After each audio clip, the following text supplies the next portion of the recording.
is Aisha the I-Great singer out of Kingston, Jamaica. And right now, may I pick up SPRB Radio Podcast with Sir B and Empress Mango. Log on. SPRB Radio Podcast. SPRB Radio Podcast.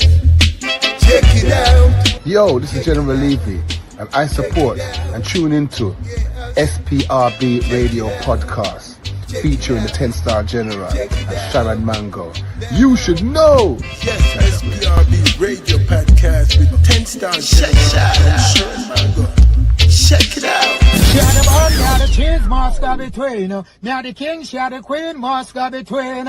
Watch out, from here device, I don't know it's Clementine, and I'm here fully endorsing SPRB Radio Podcast with 10-star General and Sharon Mango. Lock it, no knock it, you got it.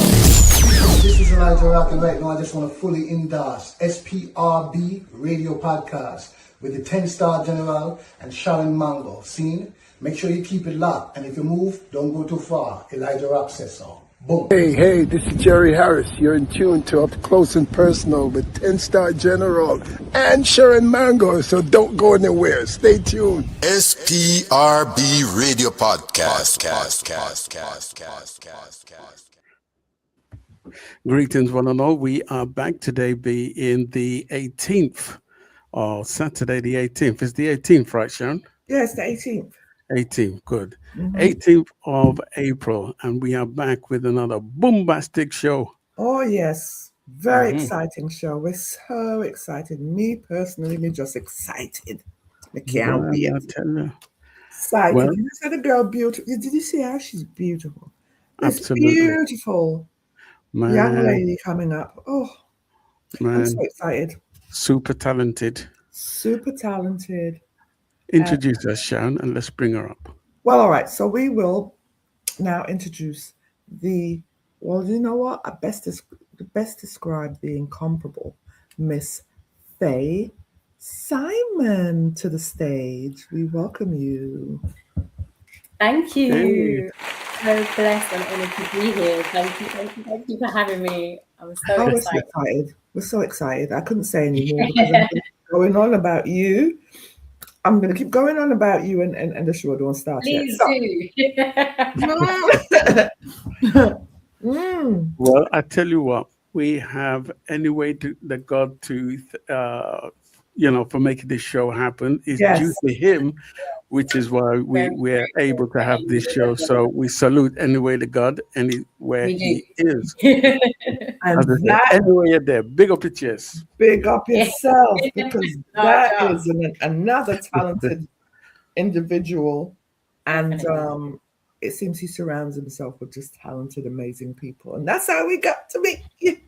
That's it. Yes. That's it, Keep girl. I want to do this. Let's just do this before we start. Greetings, world. This is Fae Simon, singing and rhyming, and I fully endorse the SPRB Radio Podcast with the 10-star General and Sharon Mango. To me, you're like sunshine. She is the creme de la creme. You can't say creme without saying creme. Can't do it. Yes, man. So we're going to have a wonderful conversation with Fae Simon.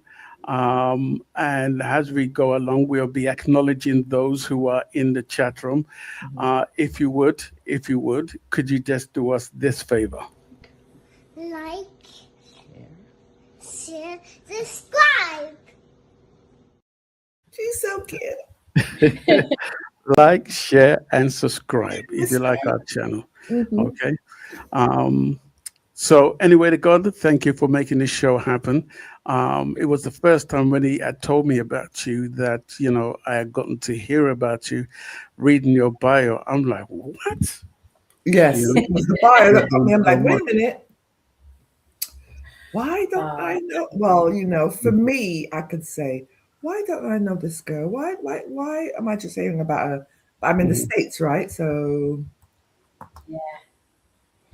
So here we go. It's So hard. It's always hard to do the promo and reach out and get your music to the right people in the right places. You just have to do exactly what anyway the God does. He just Yeah. floods the market with material. Just Yes. keep releasing, and keep Mhm. believing in yourself, because although a lot of people haven't heard of me, the people who have are really supportive. So I've got to keep working at it. That's what I've got to keep doing, which is why I'm here today.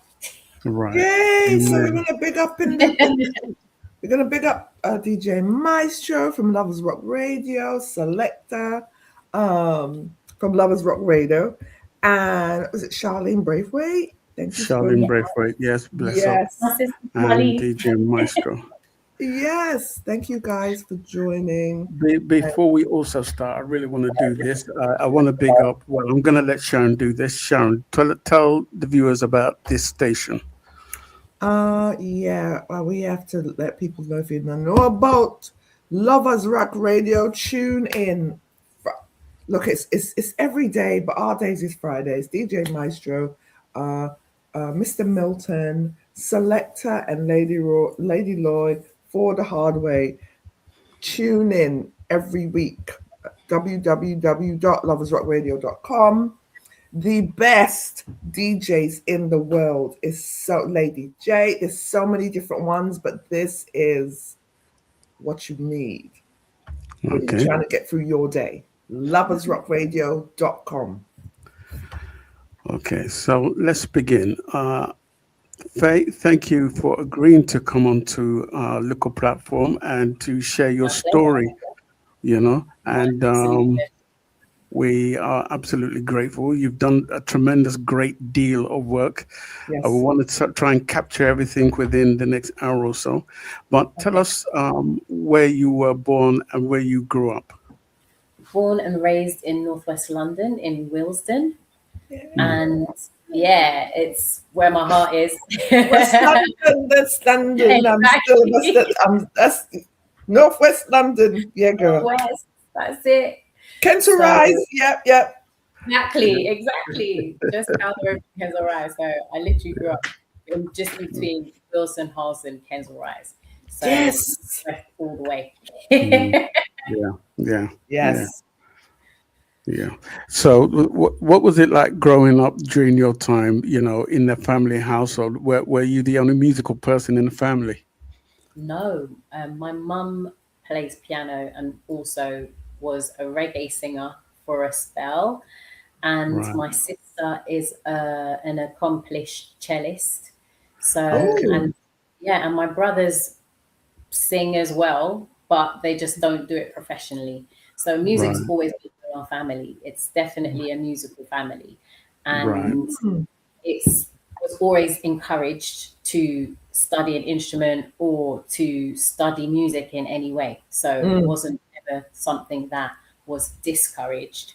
But just like any typical West Indian family, you had to study your book first. So you had to make sure, you had to make sure that you were studying and you knew all your other subjects just as competently before you could think about any extracurricular activities.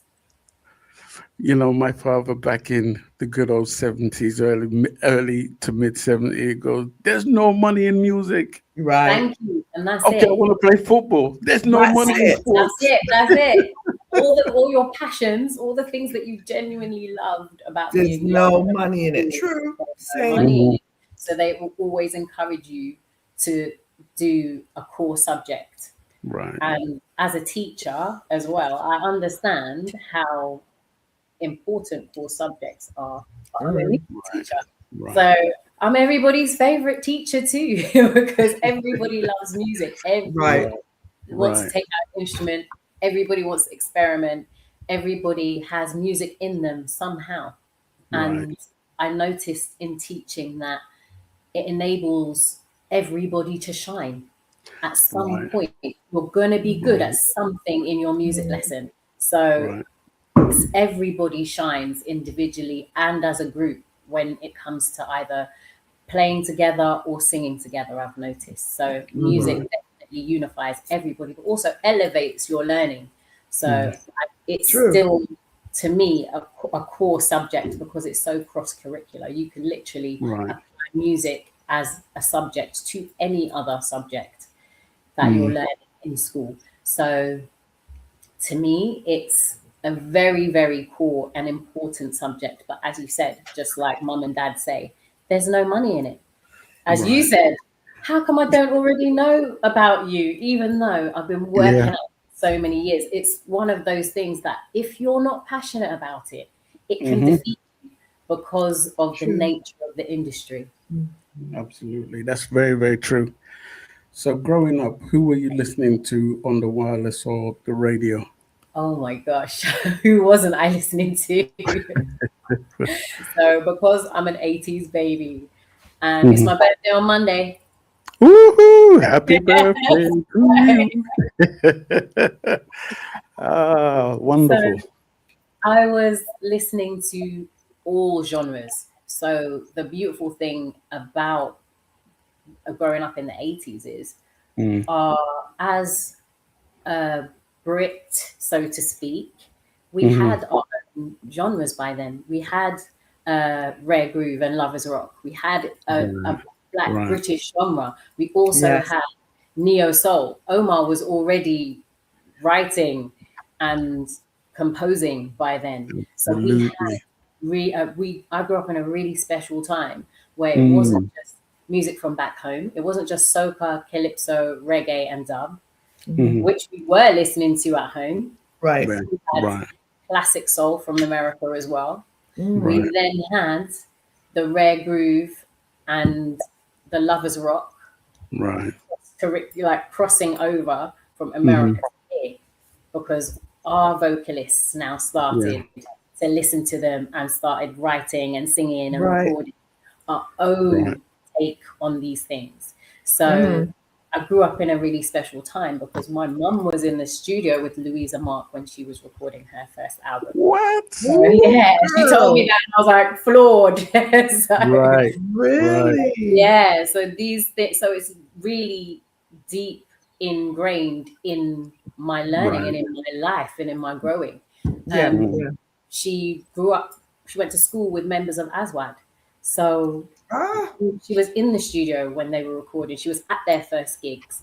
All of those things are things she experienced and could tell me firsthand when I was little. Oh, you see those guys on the TV on Top of the Pops? I know them from school. So it was like, wow. Oh, wow. So it was such a great example because it showed me that not only is it great music and great examples of music that I can feed off and be inspired by, but I can do it too. Those are people that went to school with my mum. Do you know? So I can see a direct link to it being me on stage and it being me on TV. So I never lost the drive to want to continue singing and performing. And I did start out wanting to be a lovers rock singer and a reggae singer, and I finally achieved that with my new album. But I fell in love with jazz when I was studying at the Weekend Arts College. So the Weekend Arts College was in Kentish Town at the time, and it was a pounder class, and I wanted to continue my singing lessons. I had initially started with opera. My auntie paid for any singing lessons because she was like, you love to sing, you're always singing. I'm just going to be a singing teacher. And she was an opera teacher. And by the time I was 11, she said to me, 11 or 12, she said to me that I couldn't continue lessons with her. I was so devastated. And then she explained that women's voices break too. So I've gone as far as I can with her stretching my range and teaching me the techniques. I have to wait until my voice breaks and then I can continue my learning. So in between, I joined the Weekend Arts College and started learning jazz and jazz vocals. And I fell in love with jazz and listening to all these amazing jazz singers, like Ella Fitzgerald, still my favorite vocalist. So all of these amazing things. And the thing with jazz is it's really disciplined, but it's also very free. And so you can interpret it any way you want. And that's what I love about the genre. So Mm. the more I listened to it, the more I listened to soul, the more neo soul came out at the time as I was studying jazz. And then I heard Erykah Badu for the first time, and I was like, that's the kind of jazz I want to sing. I want to sing an amalgamation of reggae, jazz, and soul, and all those influences, and kind of approach my music slightly different. Fusion. Exactly. So that's I why remember listening to jazz, and I came across a lady called Pharrell Rochelle. Is it Pharrell? Oh yeah. And she had an amazing voice. Girl. She could change the octaves or whatever you call it. Find her. Yeah. I'm definitely going to search her now. Check out Rochelle Pharrell. Yeah. You know, she's amazing. So you've been able to incorporate all these different genres to make it your own. That is exactly it.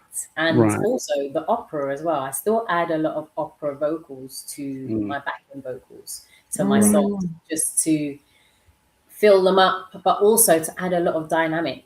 I still do love opera, so I still add some in sometimes. Right. Wow. Go on, Sharon. So obviously going to the classes and all, and everything like that, I think what the most beautiful thing about all of that is that you were open to everything, because as much as you loved your music, you listen to mom, but mom was back in this one, or Fae had to find Fae. Yes. What did you really want to do? Do you know what I'm saying? It was opening your mind to the different genres. Yeah. And then discovering what what you're capable of. Imagine your teacher just telling you, like you said, well, I can't teach you no more because you've gone the gamut. Yeah. You've gotten here. So who are you now? Exactly. And I was like, what do you want? I don't want to just be one genre, and fit into one thing. Nobody wants that. And seeing Brandy and Monica and all of these younger vocalists who are my age making it at the time, and I was like, I don't sound like them, but I could sound like them, but it's not necessarily being myself. That's not necessarily acceptable. And when I was 17, I was at West Thames College, and I met Junior Sass, who is a DJ and producer. We were at college together, and he was the first person to ever give me music to write to. He was the first person to truly believe in my talent as a vocalist and a writer. And I remember sitting down with him in the studio, and I asked him, how weird would it be if I was to sing with my own accent? And he was like, well, it's entirely up to you how you want to sound. And I was like, but everybody you work with and everybody that we hear always sings in an American accent. Right. And I was like, well, I don't necessarily want to sing and sound like somebody else. I want to sound like me when I sing. I want people to not just hear the tone of the voice and say, I think that's Faye. I want you to be able to know because I sound like Faye when I'm singing. So I remember sitting down and having that conversation at 17. And then he was just like, well, just try it. He said, just try it and see. So we recorded our first single, and I sang it using a British accent as opposed to using an American accent. And that was it. We just ran with it. And he was like, it sounds fine. It doesn't sound weird to me. And so when he reassured me that it sounded good, I just ran with it. So all the songs I recorded from that day, I just recorded with my own accent. And it influenced other singers he was working with to do the same, because they felt conscious using a British accent that they speak with to sing. And I was like, when I'm in school, when we are in school, we're singing our hymns, we're singing all the songs in school that we're learning between the age of like 7 to 17. We're singing all these songs in our own accents. We are not putting on any other accent. We're just singing. We're just using our own voices. So it coming 360 as a teacher and looking at it from another perspective, from the teacher's perspective and not just the child's perspective, it made me realize the influences that you hear in other music directly affect who you are and how you approach music yourself. Right. So my secondary students, they will sing all of their songs just like the artist that they've chosen, for example. So got Olivia Rodrigo is the new artist right now that everybody wants to sing her songs, which is great. She's got a beautiful voice, beautiful song, really quirky, but they all sound like her. And I was like, what do you sound like? When you speak, you don't sound like this. And if you do want to sound different, you show me, give me a demonstration of how you want to sound. Right. What do you want to sound like? Not just what do you sound like? Because you can become anybody when you're on stage. You can literally personify anybody. So who do you want to be? Who do you want to be when you're singing? Who do you want to be when you perform? So that question always throws them, because they then have to not just learn the song, they have to then approach the song completely differently as themselves, or as the persona that they want other people to see when they are on stage and when they're performing. So it's been a very, very unique journey, having done it myself and having had that conversation, to then ask that question to my students as well and see them battle with it. Like, who do I want to be? How do I want to be seen? How do I want to be heard? Because we only hear our voices from inside our own heads until we record our voices. Right.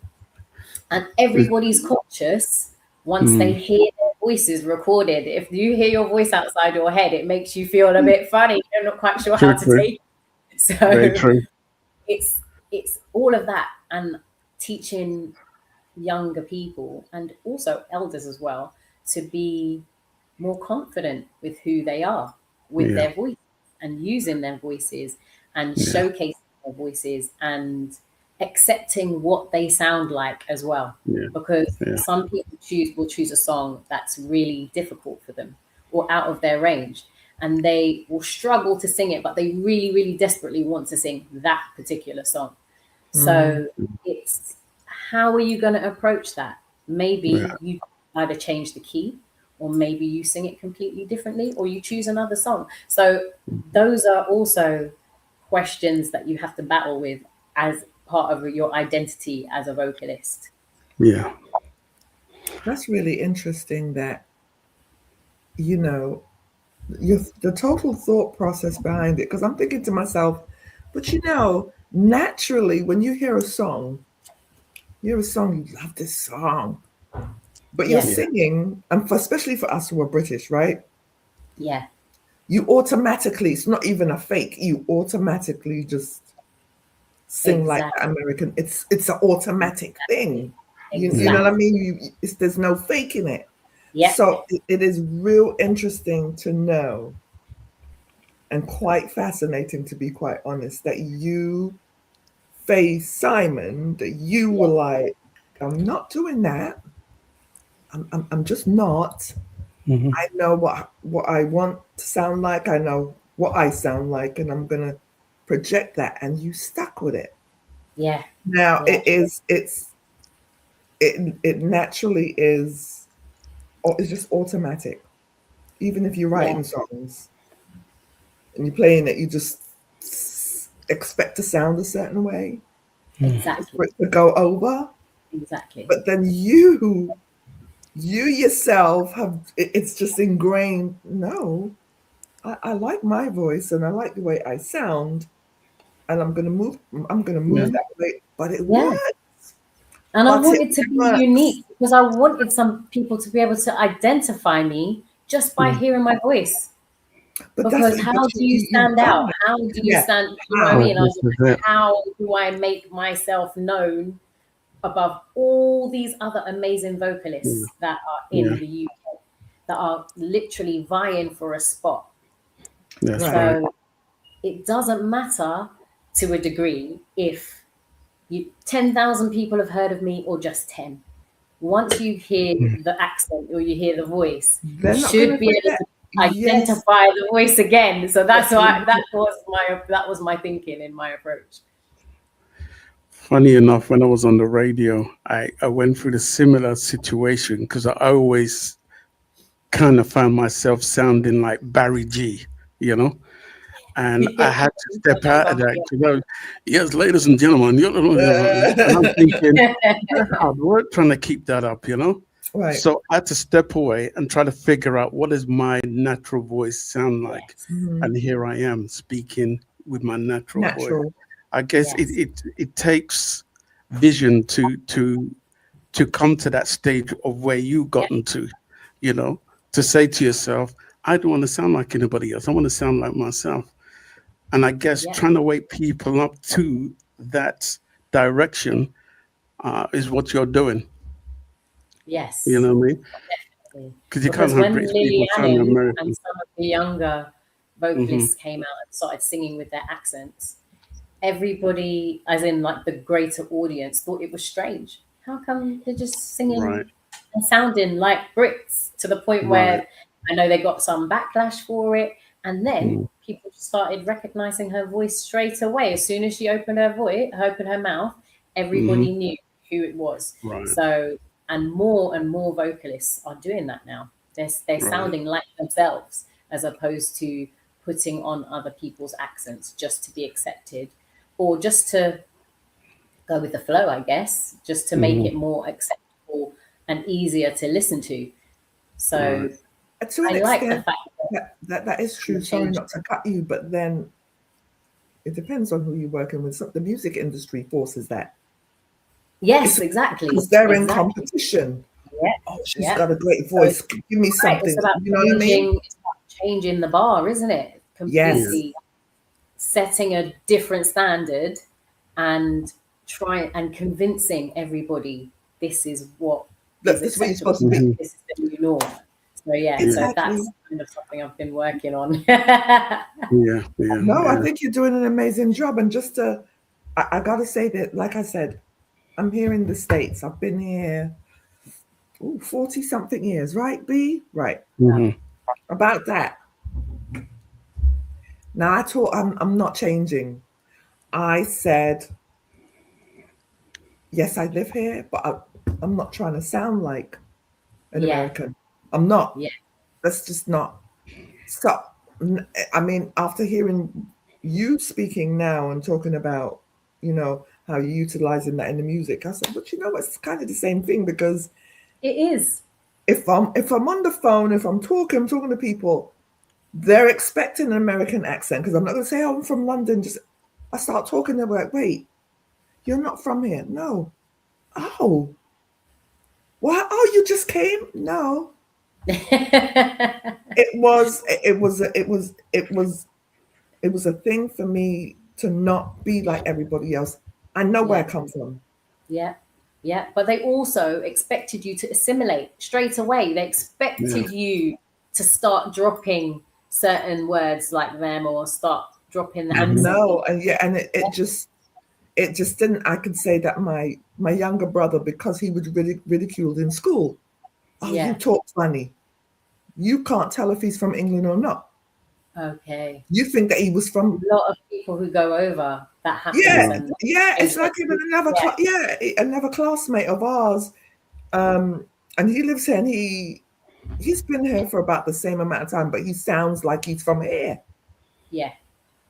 He sounds like he's from the States, and I just said, nobody... I understand the conviction. Nobody is going to make you do what you don't want to do. I was like, I said, it's not going to happen. It's not. And it does. It becomes a conviction for yourself. Nah. It does. I'm on a whole nother level here. So, because it is my accent, it is natural. It's now natural for me to sing in using my own accent with my natural voice and holding all the vowels that I normally hold when I'm speaking. So it's natural now.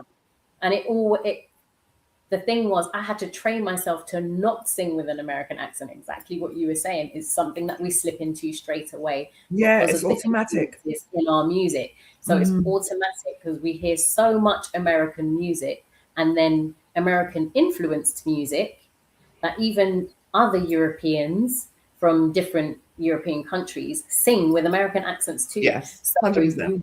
you find it really hard to know who is who and who is from where, because there you go. Like that's so true. That's very uniform true.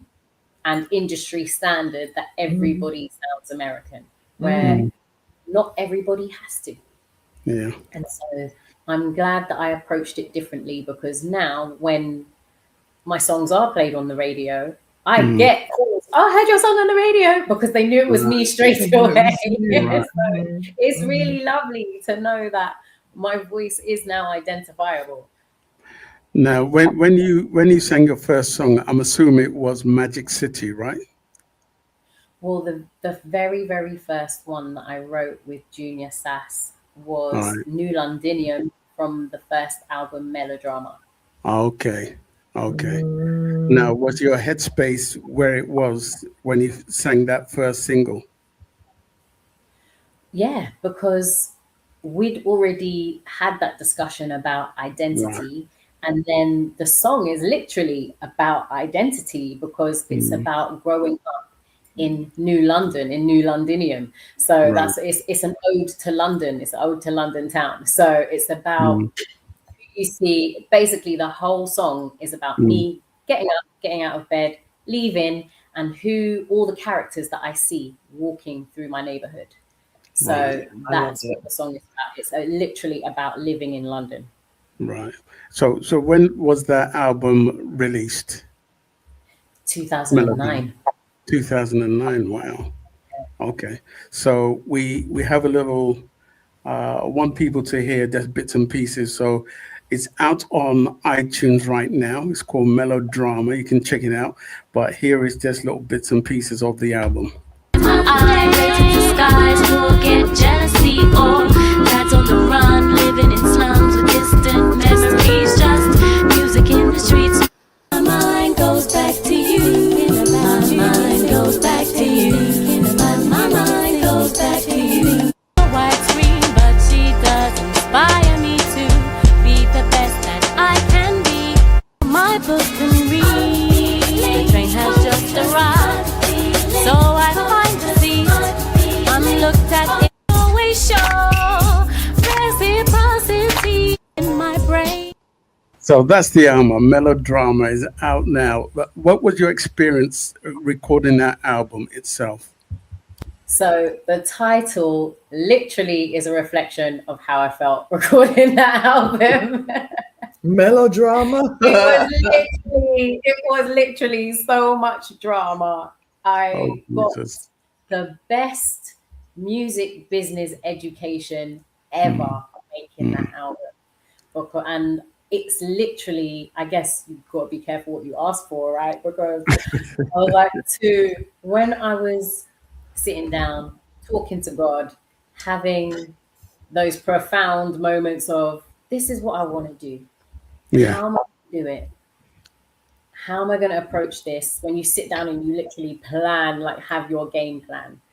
And I said I wanted my first album to be independent release so I can learn about the business.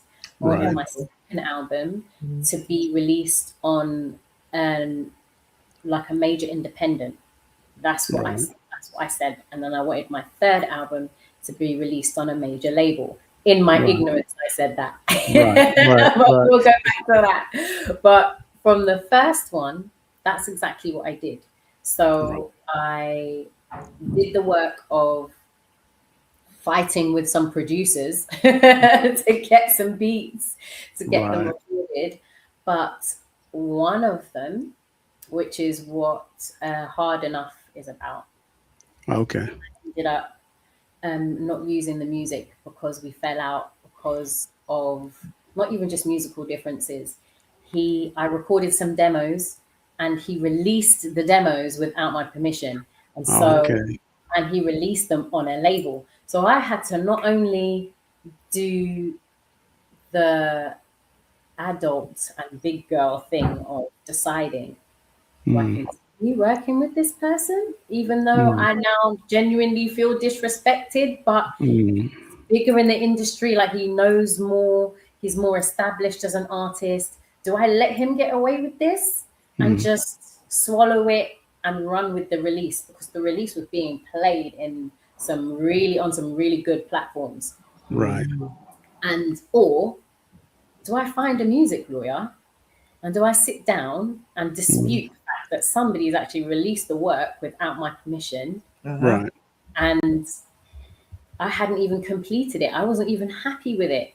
It'd be different if I was actually happy with the songs. I wasn't even happy with the music. I was so angry. And so I wrote hard enough about this situation because I was like, why is this so hard? Why is it so much drama? And this is somebody I've known for years, somebody I trusted, somebody who I thought trusted me. I thought we had a great working relationship. And then everything just went left just because he felt the need to run to his own timeline. He ignored me until all of a sudden I saw that the release happened. And I was like, wow, I've been calling you for months to finish the songs, and you signed them to a label and had it released without my permission. So I did the big girl thing. I went to a music lawyer. Good for you. Listen, to find out the hard way that this was the invaluable lesson. When you record on somebody else's equipment, they own the sound recording, not you. So it doesn't matter that it's my voice. It doesn't even matter that I wrote the song. He owns the sound recordings. He could do whatever he wants with them. They are legally his music. Did you pay for it though? Did you pay for it? No, he didn't pay me. No, did you pay for the actual? Okay. I didn't pay for the music. No, I didn't pay for the music. Right there. Playing live in the studio. Right. So right he there. was playing That's what live, the issue was. and I started freestyling live. Jotted down a few notes like, oh yeah, this would be great to sing next. Gone back behind the microphone, left the demos with him. And I said, can you send me the demos so that I can finish writing the songs? And he did. So I'm at home writing away, calling. Can you tell me when I can finish the recordings? He's already signed them to a label at that point. Okay. So I had to find out the hard way that it doesn't matter. So, but it may own the sound, but it doesn't own your voice on the track, right? Yes, he does. It That's does. part of the recording. Yeah. So my voice, everything on the recording is his. It's his. But you wrote the lyrics, no? As a writer, I can claim the royalties because I wrote the song. But it doesn't matter that I recorded the song and it's my vocal. Right, that's what I'm saying, and that's the difference, right? But I'm saying as much as it's the performance of the song, right? He paid me for that performance, but I agreed to do it for free. Okay, I'm with you. He didn't have to pay me, so that is already negated, and he owns the sound recording because it was his equipment that recorded my voice. Right. But as a writer, I registered with PRS and I got the royalty as a writer because I wrote the song. So again, this was the whole musical education that I got working on this project. Hence the title. Exactly. Right. Melodrama. But this was just one person I collaborated with on this project. And I was like, why is this so hard? I don't understand. And then I got to speak to other female vocalists, and that's when the penny dropped. Right. Yeah, it's been that's been going on for some time, especially with the females. But really, really difficult as a female vocalist. Yeah. The men are the gatekeepers, and that's what was happening at the time. I'm not saying it happens all the time, and it hasn't happened since, to be fair. Well, yeah, because you know better now, innit? Thank you. But I had to learn the hard way, didn't I? So for anybody just getting into the music business, how best would you advise them when working with somebody doing the same thing you did? What did you learn from this situation?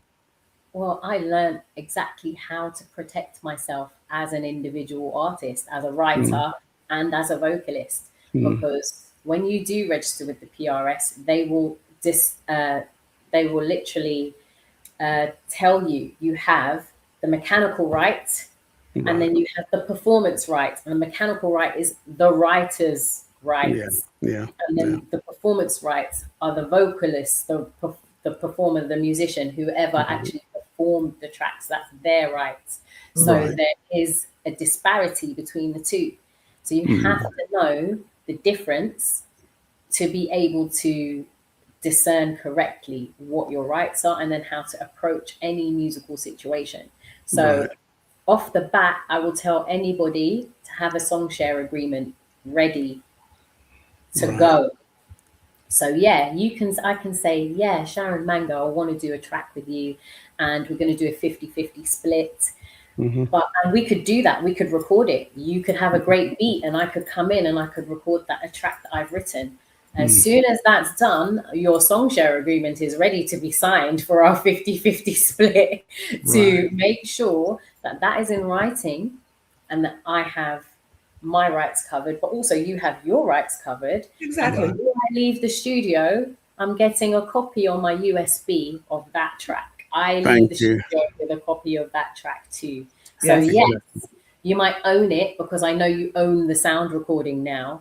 I have my copy to prove that this is also my copyright, and then you have your copy too. And then we have the paperwork. And it is as simple as that. And if anybody disputes that, then don't work with them. 100%. It really is. It's simple as that. It can be as simple as that. If somebody questions, why are you giving me paperwork to sign? I thought we were friends. I thought we had an understanding. Don't do the work. Always walk with your hard drive, guys. I used to walk with my hard drive. I make sure everything goes onto the hard drive and I'm walking away with it. Yes, literally. So you automatically, because everything's digital now. Yes. Your old original copyright is to be able to post anything to yourself. I used to have to burn it on CD and then put it in the post. I have all my old copyrights. Put it in there, keep it sealed. The old original copyright. Yes. And anyone can do it. Yes. But everything's digital now. You have to be even more careful about committing your voice to any recording device, even your phone, because that counts too. WhatsApp recordings, that counts too. I literally sent a voice note the other day and my friend giggled and said, "You're so funny, I'm going to use it as a skit." Right. And I was like, actually, you can. I gave him permission. I was like, yeah, it would be nice for you. But on a legal basis, I sent him a recording of mine. Do you know what I mean? And he could legally use that now. Right. So you have to be careful. People have to be careful what you say and to whom. Yes. A lot of other vocalists now, like really professional vocalists who are really famous, they have stipulations about how their voice is used, even just in speaking. So as an interview like this, they will have a disclaimer or they'll have a contract to say that they will own the copyright because it's their voice that's being used. So and you could chop it up and do an advert and do a jingle out of this interview, and we could have a legal issue over that. And so many people don't realize just how easy it is to have a legal issue like that. So, again, like I said, because I learned the hard way, I know I know exactly what not to do, but also I know what is feasible. Do you know what I mean? It's because I do now know a lot of music law. I wouldn't be overly demanding. You still have to have that give and take, as you said, when you're working with somebody and they're new. You still do have to trust that new person. There still is an element of trust in it because to grow and build organically as an artist. And you know artistic influences and inspiration doesn't just come just like that, just because we're here together right now. Yeah. You have to be in the right mood. You have to be in the right space. You know, there's so many different factors when it comes to being creative. Yeah.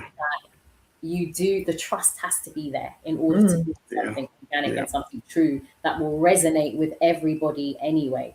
So this is something that is very important when you do actually go and start working with someone, listening to your intuition, listening to yourself, listening to the vibe. That everybody talks about vibes when it comes to music. That's exactly what it is. It's word, sound, power, and sound vibrations. So if the vibe isn't there, you can't create something that's worthwhile or something that lasts forever. Everybody wants longevity in their music.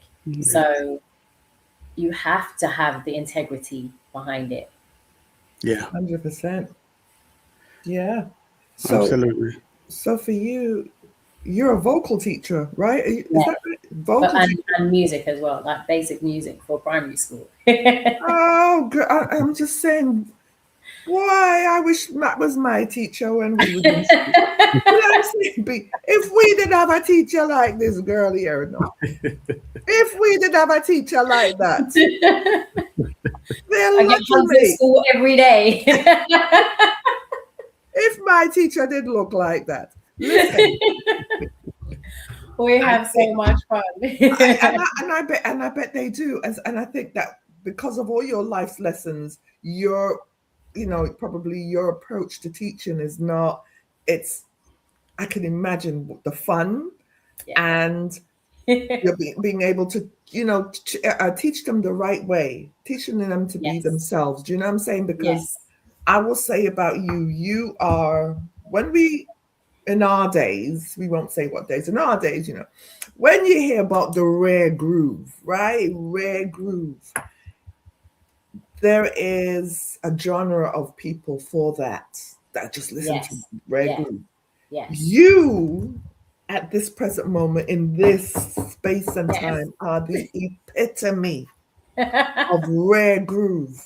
Thank you. I'm blessed and honored. Thank you. You do. You are rare groove. And I think growing up in England and being exposed to the different genres of music, yes, we love our lovers rock. That's life. I'm a lifer. That's it. But then, we do have the ears to hear other things. And I've only ever heard of rare groove coming from England. They might have a rare groove around the world, but being named rare groove, I know from England. And you are the epitome of rare groove because it's just a different sound that you need to hear. That we need, you know what I'm saying? That resonates with our culture. Rare groove is attached to our culture. Exactly. And that's London. Like, I want this direct association because this is where I come from. It is. And that's what I'm saying for you. I was so grateful. Girl, this is some rare groove because I can hear so many different genres of music in the songs that you do. You hear the jazz, you hear that fusion. You hear the R&B, you hear the hip hop style, you hear spoken words. You are rare groove. It's all. Do you know what I'm saying? It's all enveloped into that one thing. What do you call it? Rare groove. If somebody says, what kind of artist is it? I'm adding in the hashtag now. Yeah. Hashtag is rare groove. And I think that for the listening audience out there, especially for Lovers Rock Radio as well, I know that for certain ones in there, they're going to be like, yeah, that's a rare groove artist. Yeah. Do you know what I'm saying? You fit the criteria of music that I hear them spinning on Lovers Rock Radio. Because sometimes some artists that they play, I was like, oh, I never heard that. But it's some different movements, and I'm like, yeah, that works. You know what I'm saying? It still resonates with, again, our culture, our British culture. And it seems like you're staying true to that. So being a vocal coach and just you're teaching your students, I mean, it's amazing to me. I think it's a beautiful thing what you're doing. We just love your style. It's not just, it's in appearance, it's in character. You embody all of it, if that makes sense. You embody all of it, this rare groove artist. I'm sorry, that's what it is for me. Thank you. I'm so touched. Thank you. You know what I'm saying, B? She's just that person. And I love it. I'm here for it. I love it. Yes. Yes, you've got an amazing voice, I must say. Yeah. And you pretty much worked with quite a few people. I'm interested to know, when you did your first album, Melodrama, what kind of attention did you receive at the time from the general masses? I actually got really good feedback from them. So I went to Casey Genesis Jones because he had a shop, his record shop in Harlesden. So I just pressed some EPs of the first 5 tracks, the best 5 off the album. And I wanted to see if people would be interested in it. So I said to him, can I give you like 5 copies and see if you can sell them? He was like, sure. And literally within a day, he called me and said he not only sold all of them, he'd also played some of my songs on the radio. So it was just like the best kickoff ever. It was the best start because it really gave me that confidence that, my gosh, not only will people buy it, people do want to hear it. I have an audience for my music. And this was just me thinking, how can I do some market research to see if I even have an audience? And social media was new enough for me not to have social media. So I just thought, what am I going to do that's not social media that will just get it out there? Because there are radio stations everywhere. There are radio stations every other street in Northwest London. I was just like, there's no way I shouldn't be able to get at least one song played on the radio. Yeah, that's true. Got played on the radio within the same week I gave him the CD. So he's the first person to ever play me on the radio. So I always loved Casey Genesis Jones. And so when he called me and he said, I've sold them, bring me some more. I was like, definitely. And he said, once the album's finished, bring me some albums. I'll put them in the shop and I will promote it on the radio. So since then, I just decided I'm gonna invest in myself, invest in my career. So even if it's taking the money from the 9 to 5, taking the money from teaching, taking the money from workshops, anything else, we're investing in our career because music has to be your life if you want it to be. If you want that to be your career, you have to make the investment. You have to make the time to do it. You have to believe in yourself because, as you said, not many people are going to believe in you because it doesn't pay.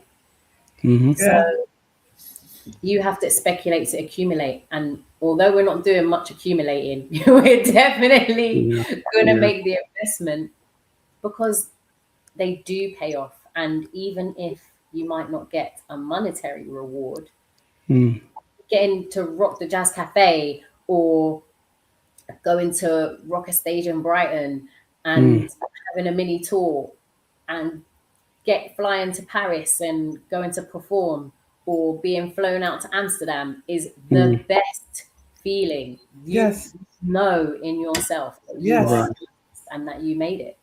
Nobody needs to tell you at that point that you are who you always wanted to be.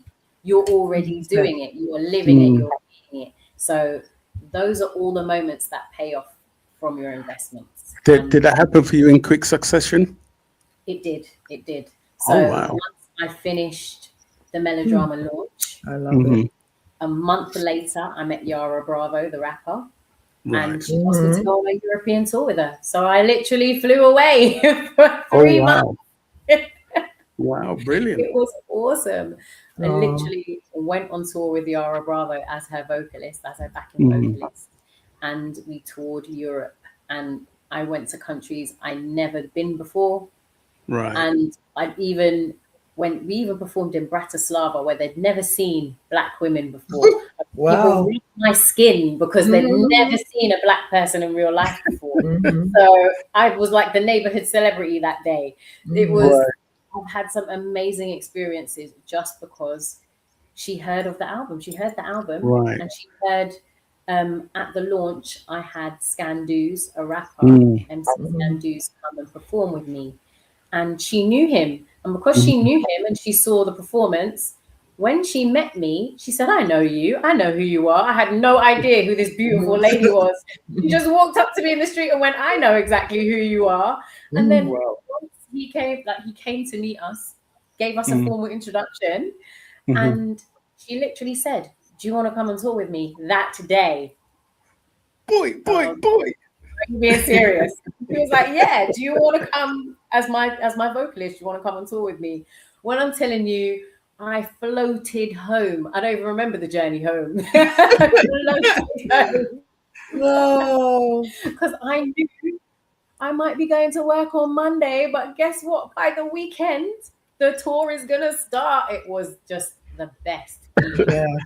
Wow. The best feeling. I'd go into work on Monday tired, eyes watering. They wouldn't know that. Just rocked a stage in Berlin and then Switzerland the next day. It was awesome.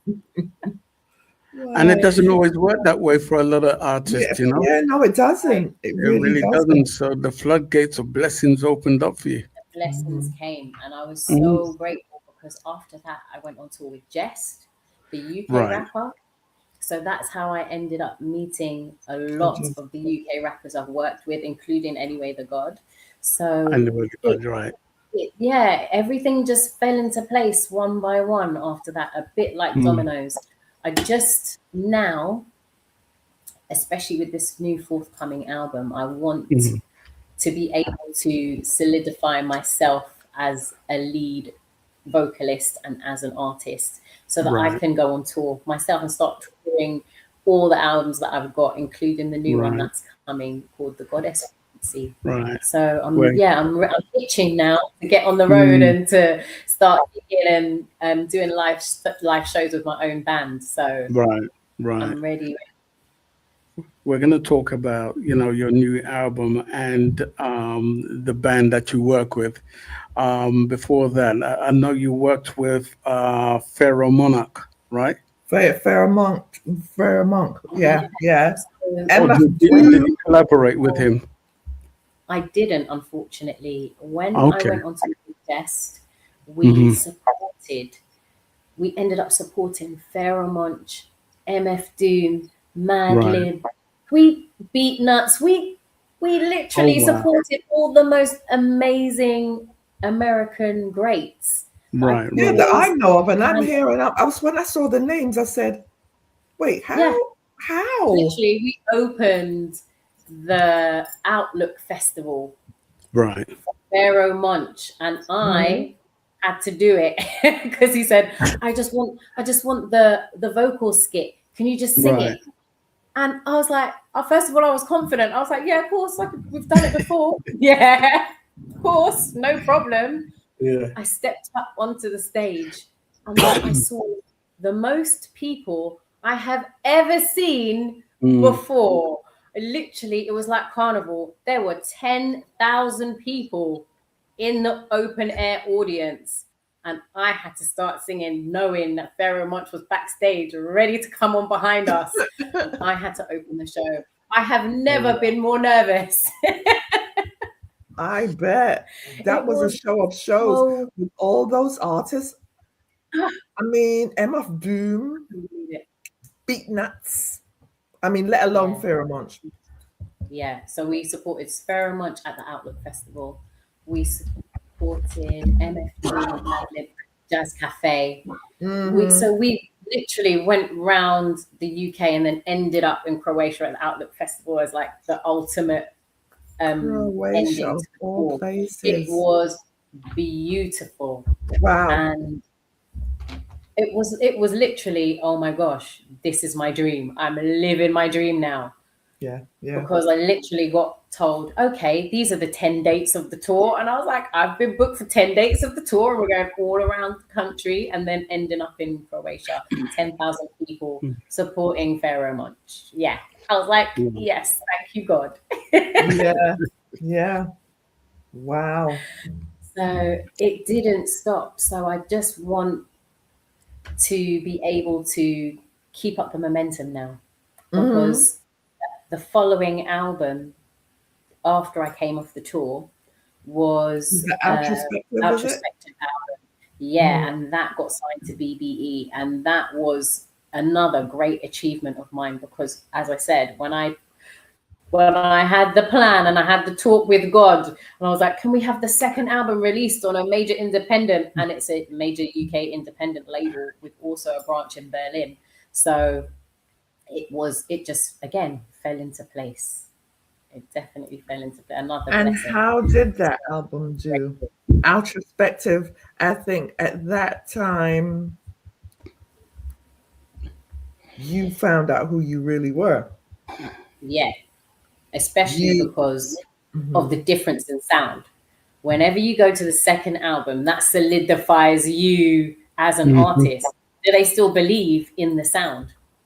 Right. Because everybody could be a one-hit wonder and release one album or one good single and be like, yeah, that was that one achievement that everybody loves and everybody will remember you for. Right. With the second one, who are you? Does it work? Do you Mm-hmm. still have an audience? Yeah. Are people convinced? Right. How effective is this new style or sound or approach? Because one thing I learned from Yara is she always changes her style to keep up to date, to always keep people on their To toes. stay She'll relevant. always It's staying exactly relevant. always make sure she stays relevant.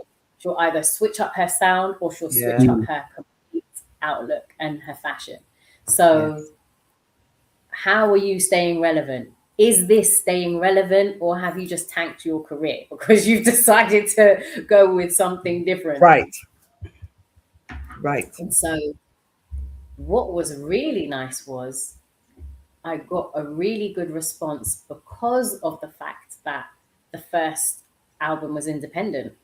So most people don't know melodramas out there. Most people think Outrospective is my It's first the album. first album. Right. Right. So it actually Right. worked in my favor Mhm. because I got a bigger platform, it being on BBE.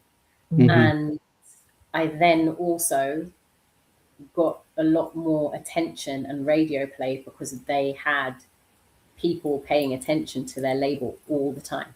Yeah. So it worked in my favor, even though it didn't have the effect I wanted it to have. I wanted to be able to go on tour off the back of that album. And same thing I did with Yara for myself. And unfortunately, that didn't happen because I didn't have the right support from the label itself. But the name of the label and then the attention that I already had and the audience I've already built up supported me through that. And then I didn't stop collaborating. I made sure I was always working, I was always releasing something with somebody. So even if it was house, like I went into house or into the house genre and started Right. working with house producers, and that was off the back of melodrama. So we did some house remixes, and then from the remixes did some singles with those producers, and then I went Right. into the house genre. So I, again, keeping relevant, so I made sure that I was still working, still releasing, still had people listening, and then also reaching different audiences Yeah. in that respect. Exactly. You didn't pigeonhole yourself. No, Mhm. definitely not. So I was And that's still the beauty. working with rappers. So I remember the year I met Anyway, the God, we both featured on the God Status album. Right. And that was released on True Thoughts, which again was a personal achievement of mine because I always wanted to release something on that label. And my single on that album is the only single by a female vocalist. Everybody else is male on that album, and everybody else is a rapper. So I already stood out on the album. And then I got the personal achievement of it being on that particular label too. In the same year, I released a single with DJ Uchikawa in Japan, and it sold out in Japan as a house single. So my house single sold out that year as well on the label. So they decided to do a European run because they sold out all the copies in Japan. So they did a European release, and that sold out too. So I had an amazing year that year. Wow. What year was that, by the way? Yeah, keeping relevant. Thank you. Yeah, keeping the momentum, even though the audience might be small or it's not as big as I want it to be. I still have to make sure I recognize those achievements, or else you'll always forever be in a defeated mindset as well. Right. What year was that when that was 2018, I believe that. 2018, okay. 2018, okay.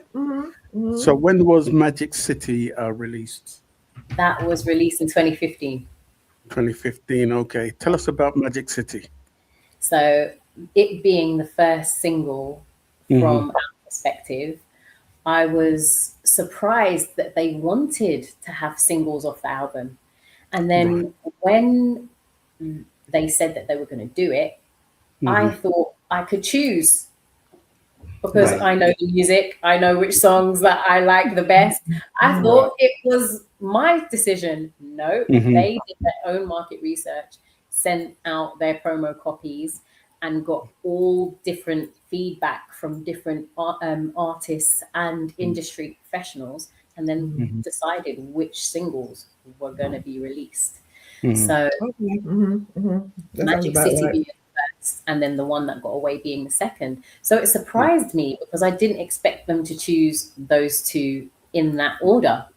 So it was nice to know that something really, really jazzy. So to me, Magic City was the jazziest of the two. Something really, really jazzy like that was being received so well. They really, really enjoyed the song. So I was like, great. And so it being bass heavy as well. I love my bass heavy sounds. I absolutely love the song. Video was so much fun to do. So I just had the best time doing it. And then they had a remix package as well. Same with the second single, same with the one that got away. So they did the same there. And it gave me that sense of achievement, like now I'm where I want to be. I'm on the right platform. I'm on the right path, should I say. And I'm going to continue along the right path. Yeah. Now, is Magic City an original song or written by somebody else? The question. Okay. The transmission is going. Yeah. Can you hear me? Okay. She's having some. Oh, reception is terrible. Okay, I can hear you now. Right. Okay. You can hear me now. Okay. So, was that an original song? All of them are, yeah. Okay. So all of the songs on all of the albums I've written myself. There are no covers. The first cover I ever did was of Nina Simone's Sea Lion. Oh, loving Nina Simone. And, God. Yeah. And that was for the same label in Japan. And DJ Uchikawa did a down-tempo house remix of it. So he asked me to sing that specifically for him. Well, I tell you what, we're just going to listen to a few bars of that particular song. Yes. So let's take a listen.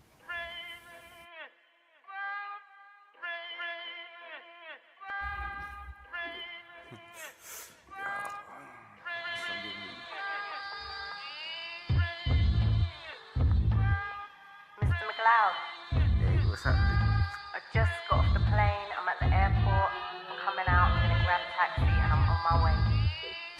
I hail a taxi, jump in the backseat as I read the address I need. I feel eyes watching me in the mirror. A focus 3 and I see things clearer. Water babies wave at the ladies getting tanned upon the sand. The hummingbirds in harmony, they need no words. The superheroes lost at the zero, though they save the day in their own way. Alfred's on the minimum wage. Robin's in the penthouse singing ballads in his cage. I see the minxes throw down the jinxes at the men who look at them. Natural. Does he just love it? I just think I was just like, what an inspiration. She look good. You just look good. You just brought back that era. Like you came from that era. Oh, I loved it. Yeah, I love dressing up. Yeah, but I liked that era in dressing though. Do you know what I'm saying? 1920s, 40s, I 40s, yeah. Because I'd wear it now. I have no problem. Exactly. They're so chic. They were so chic. I love it. Yeah. Yeah. So it was supposed to be like a journey through time, time, and the sound literally traveling through time. So I think we ended up in the 90s at the end of that video. Right. Oh man, I love it. People can check it out on YouTube, Magic City. Type in Magic City and put in Fae Simon, and you'll be able to see all her works. It's just incredible. You've done so many videos, which I like, you know. Thank you. You've done another one called Build Back Better. Yes, I did. Tell me about that one. Better. This was specifically for the people of Carriacou, Petit Martinique and Grenada when the hurricane hit a couple of years ago. And my family, my mom's from Carriacou. So we literally lost part of our house and we had to go back and empty the house and try and salvage the land and the house. So I decided to do two things. I did a donations drive and I asked anybody if they wanted to donate anything. So I also asked my schools as well. So we got some of the schools from Harrow to donate some materials and supplies for the schools in Carriacou. And then I also got some medical supplies, clothes, shoes, all bedding, anything. So the drive was really successful. We literally raised more than £17,000 worth of donations and sent it over. Wow. So it was so successful. I'm so grateful to everybody who pledged and donated to us. And I literally hired a company and got it shipped over. And then myself and my mother, we flew over. And then, well, the plan was to meet it on the other side, but it didn't get there by the time we were ready to go. But it was received. It was received. Wow. So at least we know that everybody did actually get what they needed. We went over, we helped with anybody else that needed some help, and also emptied our house as well and cleared it and made sure that it was secured. So now if we do want to go back to help build back better, we can. And while I was there, I met the PM of Carriacou. Nice.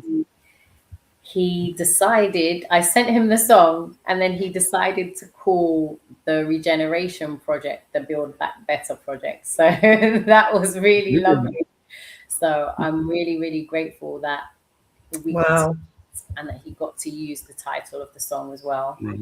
And I did the song specifically as my pledge to Carriacou. So anybody who downloads it, that money is going directly to the people. Nice. Also, to their efforts out there, and also just to raise awareness that that's what's happened, because to the diaspora it's important, but to anybody else that lives around us, it's just a tiny little dot in the middle of the Caribbean that is irrelevant. But that's right.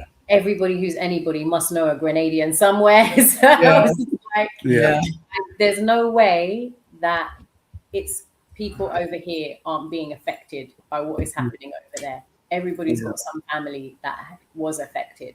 So it was just, the outpouring was lovely. The support was lovely. So I personally wanted to do something for back home. When I saw the images I was moved to tears, and it really upset me, and I didn't feel comfortable just staying at home and sending some money. Yeah. I didn't feel comfortable doing that, and especially as an artist who says they're from there. I've performed in Grenada, I've performed in Carriacou, so I didn't want to do nothing, be seen to be doing nothing when I know I could do something. And what year was that hurricane? Remind me the year. 2024. Yeah. Okay. What was the name of that hurricane again? That was Hurricane Beryl. Oh, Beryl. Right. So, and what was the destruction like over there? Was it massive destruction? It was. It went up to Category 5. It was exactly. Jamaica got hit by Category 5 as well, literally. So both my islands, both my parents' islands, got hit one after the other. It was just devastating, and they described seeing 3 twisters come over the hill to rip up the houses. 3 different twisters they saw. It was so bad, and they didn't think, 1, they didn't think it was going to hit, and then 2, they didn't think it would be as bad. So the security that they could have had, they didn't, because of, I guess, complacency, for want of a better word, but they genuinely didn't think that they were going to get hit again. So they catastrophic. That was They went about their everyday business until they realized, okay, the storm's coming now. What can you do about it? Some people were fully prepared, but a lot of people weren't prepared because they didn't think it was going to come. So I did speak to a lot of people in order to get a lot of footage for the video as well. I spoke to people and went around and I asked them about their experiences going through that. And everybody said the same thing. They genuinely didn't think it was going to hit. And if it did, they didn't think it would ever be as bad as that. Wow. To Category 5 within 24 hours. Wow. So that was 2024. Yeah. Beryl, because I remember that. And is it your dad's? That's from Jamaica, right? My dad. Right. And then you come around again. Look, Thank you. Thank you. I couldn't believe it. I couldn't believe it. Yeah, that's unreal. Yeah. Of that actually happening, let alone happening in the same year, let alone happening within 2 months. Exactly. That was incredible. That was incredible. So I can only imagine what it feels like to be in a hurricane like that, you know? Right. The fear. Yeah. And this was the experiences that I wanted to hear from people. How did it actually feel? Because how many people can say that they actually survived an act of God? Yeah. Not many people can say that. So it was pretty amazing to know that everybody was so resilient. People was just happy. When I got off the boat, people were happy to see me, like hugs and kisses. And I was just like, guys, we're so worried about you. Right. And then everybody's just still positive, thanking God for life and just happy that they're there. So it was uplifting to go back home and see everybody, but it was devastating to see the destruction, because you know how beautiful it is when you go back home. And everything's so familiar. And then to step off the boat, and then you don't even recognize where you are. Yeah. That was devastating. No trees, no bushes, no green, no vegetation. It was so shocking. Yeah. So it was the little things that was really hurtful. But everybody was happy. Everybody was positive. Yeah. How can you, the rebuilding process has to be trinormous, you know? Because the damage, because when I was in Jamaica, I went through a place called Holland Bamboo. And as you went through it, it's the most beautiful. Yeah, you could see them. You know? Yeah. And to see the devastation to that place, you couldn't even recognize it anymore. Yeah. You know? So I want to play a bit of that video, Build Back Better. Take a listen.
help you up, build you up, and pick you up because we love you so. Together we build back better. We help you up, build you up, and pick you up because we love you so. Together we build back better. When I see you hurting, I am hurting too. With all the devastation, we thank God for you. Now there's chaos everywhere, and I know that you are scared. Just know we are all right here for you. Love is strength and unity, unity, unity. Now, I have to say that is a powerful song. Absolutely love it. Thank you. Thank you so much. And I have to commend you for your works that you did in playing your part to build back better. You know? Thank you very much. I'm Yeah. very, very grateful. Thank You you. and your mom, you know, and everybody who was involved in that. Thank you. So you have a heart of gold, man. It's true. It's true. Oh, I appreciate that. Thank you very much. Have But you yeah, kept up with the current if I can do status something- of what is it? Karikou, you said? Karakou. Right. Have you? What's the current status of Karikou? So now all the vegetation's back already. Oh. Everything's wow. grown back beautifully. Brilliant. The Mhm. first Build Back Better homes have already gone up and people have started to move in already. Brilliant. So, and the Guyanese government and soldiers came. They sent the Guyanese army to help us clear Right. out all the debris Right. and all the galvanized iron, everything that flew off the houses, everything was cleared. And the Guyanese government helped us with that as well. So too. So Wonderful. they've really helped with the clear up efforts, and the Brilliant. Build Back Better project is going really, really well right now. So yeah, Karikou is looking healthy Right. and much better than it was when I left it. So Right. I know back home everybody's happier, a lot happier. So basically, all the proceeds for Build Back Better is going back to helping to rebuild Karikou, right? Okay. So I want you to tell people what to do in that So respect. if you want to pledge, you can either download it from my Bandcamp, or you can download a copy on my website too. And if you want to also make a pledge, you can make a pledge via the website. If you want to make a big pledge specifically to Grenada, you can go via the High Commission and make a pledge via their website, or contact them directly. Give them your Bandcamp information. My Bandcamp is /Fae Simon, spelled FAESIMON. There you go. And what's your website address? It is www.faesimon.co.uk or faesimon.com. How much is the single itself? It is, I believe it's 2 or 3. 99p? Yeah, I think it's 2 or 3, just so Okay. that we can give as much as we can.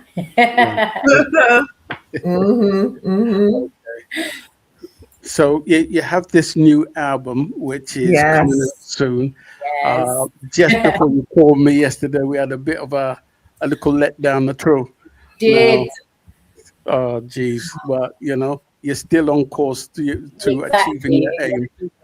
Give us the information about the whole thing. So I have written and recorded a brand new reggae and dub album with Mick Eitel from Eitel Power Sound. Okay. It is called The Goddess Frequency. And we have 8 vocal tracks and 8 dubs to match them. Ooh. So I'm so excited for it. Oh, yes. I'm so excited for the world to hear these songs because boy. I genuinely, and then I think it's the first time ever I love every song on this album. Every song. So I can proudly say I'm happy to listen to my own album on repeat. Right. Usually, No collaborations. No collaborations on this album. and it's the first It's album I've you, done with yourself, no and yourself. promotion. Yeah, it's just me, myself, and I. And I've got Mick on the ones and twos, killing it with the heavy bass lines. So yes, Brilliant. first time it's just me. So you said this is reggae and dub? Yes, so it's just reggae and dub, and The first dub album. first dub album. Isn't that something though? Don't you feel like Mephiset? What you really feel like, how you feel, because you're tapping into so many. You've made yourself. She hasn't pigeonholed herself. Huh? She hasn't pigeonholed herself. But that's what I'm saying. So you can afford to do that. Yeah, Reggae well, and as you said, it's about staying relevant, and because of all the influences, and I've done singles like the odd single for a different sound. When they heard me sing jazz, they were like, "Ooh, can you sing reggae too?" And I'm like, "Well, yeah, I can sing reggae too." So I've had one or two dub releases before. I've had one or two reggae singles on Outrospective. So I've got a couple on Outrospective. So it's not like I'm not sliding the influences in there anyway. You should be able to hear the same influences throughout the music. But I just haven't done anything that's just core reggae and dub before. Oh man, you outdid yourself. I'm telling you, you did reggae and dub because I love my love is rock. I love all genres of music. Yeah. But there's something about a dub, reggae dub with all the little effects and everything that goes into it. The little vocal effects. When that bass line kick in your butt. When I heard my first dub, I was like, oh my gosh, it's me. I'm just like, how you feel? That's just an amazing feeling, right? My dub. Yes. We love that. I was so excited. And the thing is, if you know me, anybody who knows me that's recorded with me knows that I love to dance. I will dance around the studio to our song the whole time. Every time I went to Mick's studio, that's all I was doing was dancing the whole time. If I wasn't recording, I was dancing because the songs were so good. His beats were so excellent. I was like, yeah, I would go out and rave to these beats. This is the kind of music I want to hear. That's when you know good music, because if from the time it starts, you start dancing, you can't stop. The beat don't stop. It is. It's a feeling when it. What did I say? What Bob Marley said? When reggae music hits your brain, you feel no pain. You just feel no pain. No pain. You start move. That's it. And yeah, that's a great feeling. Yeah, that is exactly how I felt. And I met Nick at the doctor's surgery by accident. He was the administrator signing me in, and I came in for an appointment, and he seemed so down. And I was like, how are you? Like, how's your day? How's your day going? And he was like, I don't really want to be here. And I was like, okay, where do you want to be? And he was like, I want to be in the studio. And I was like, me too. So he told me that he was a producer, and I told him I was a vocalist. And the same thing, he said, do you sing reggae? And I was like, yes, I do. And that was it.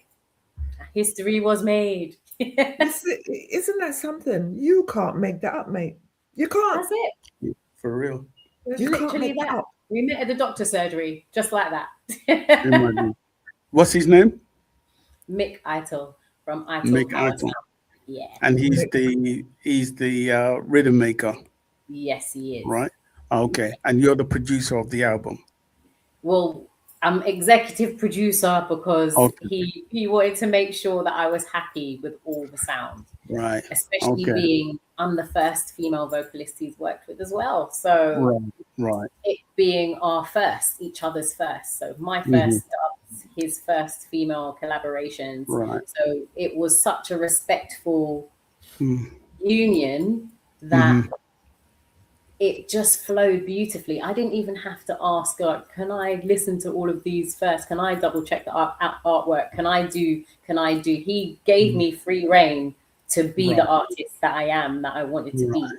And it's also the first time that I've just worked with a single producer and they haven't asked me to try and change or tailor anything.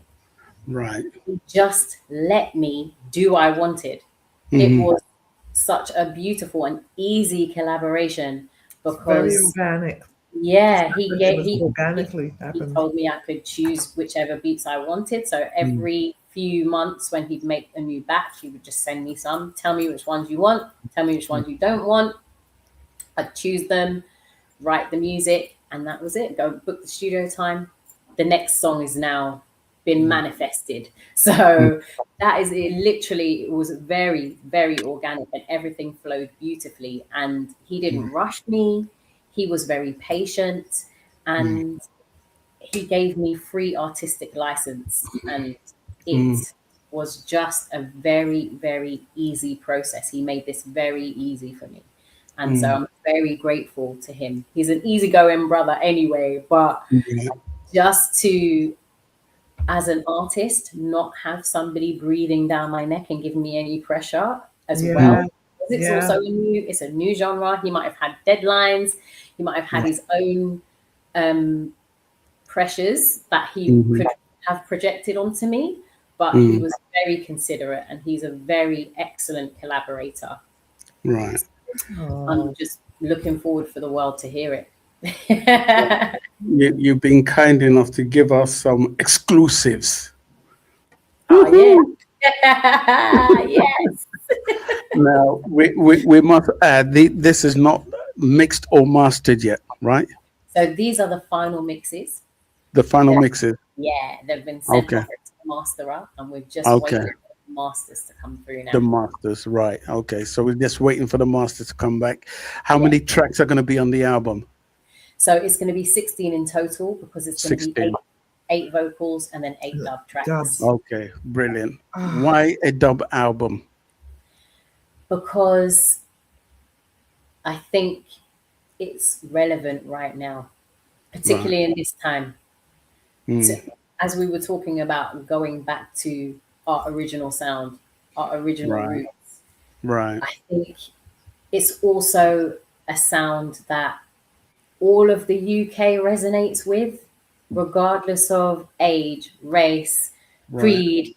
Everybody loves reggae and dub here. That's something I've noticed. Everybody is a reggae and dub fan. Even if it's that one song from everybody is a fan. So not just Mick asking me to do it. It was strategic in, again, me entering a different genre, me seeing that this opportunity has been brought forth to me. Am I going to rise to the opportunity, or am I going to shy away from it and pigeonhole myself and say, actually, I just want to do jazz and soul right now because I haven't done it in a little while. What do I want to do with myself? What do I want to do as an artist? What legacy do I want to leave behind as well? Because every single thing that I produce is my baby. This is my wealth. This is my legacy I'm leaving to the world. Right.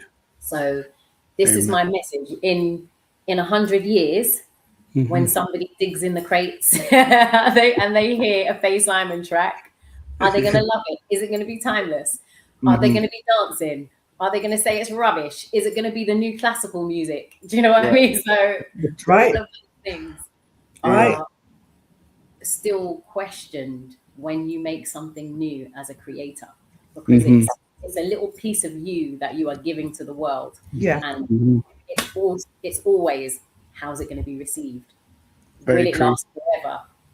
Is it going to tank my career? Do you know, there's so many questions and facets to this creation that you have made and shared. You are at your most vulnerable when you do that. And can you be your most confident when you give it to the world? So to me, I've always wanted to be a lovers rock singer, rare groove singer. So for you to say that I already am and I've achieved it, it's just the best feeling right now. So I've just confirmed that I've already done the right thing by creating this album. And I'm really ready to give it to the world, because I love what is happening reggae music right now.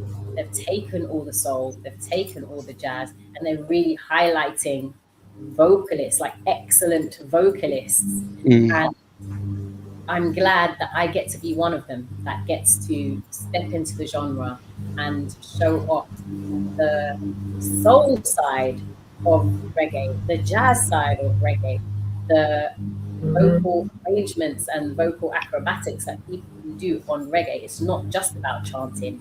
It's not just about the old style reggae approach of chatting as well.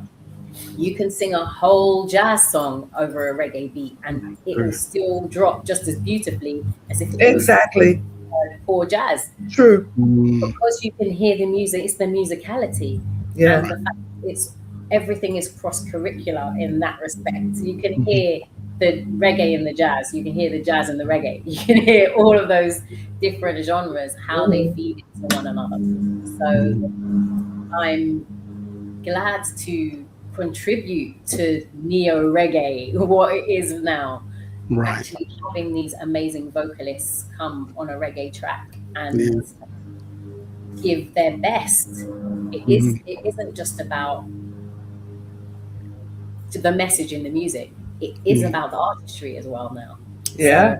So, and I'm glad to be able to do that. And I know that from Rare Groove and Lovers Rock, they were doing that. They said, this is the reggae of the vocalists, just for the vocalists. So I'm glad that I can contribute and do something new and contemporary, but also keep it ringing true to our original sound.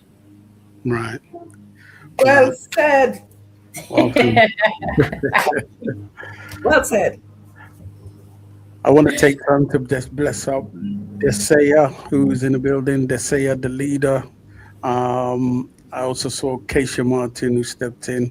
Yes. We have some people on Facebook, Chris Hills, Russ Jenai, Nikki Cottrell, and John Turner, and anybody else whom I cannot see. Bless up yourself. Kool-Aid the Clown. I don't know who that is. There's Kool-Aid the Clown. Okay. I love your name, whoever you are. Kool-Aid the Clown. I mean, you can't make that one up. It was DJ Maestro and yeah. Yeah. All right. So what we're going to do, we're just going to play a couple of bars of that particular song. Well, one of the songs you gave us is Sunshine. Tell us about Sunshine. So it was the first beat that he gave me. And he said, I can only hear a female vocalist on this. And I was like, great. And because it's got a riff from a very famous jazz song, I was like, it's perfect.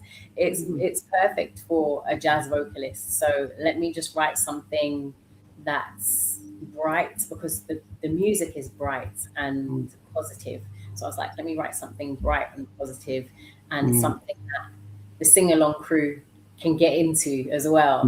Because everybody loves a catchy hook or a catchy phrase. So I was like, yeah, any catchy hook. And like I said, this little sample that he's used is so catchy, everybody can sing along with it. So that's why I decided to write Sunshine, just for the sing-alongs. Yeah.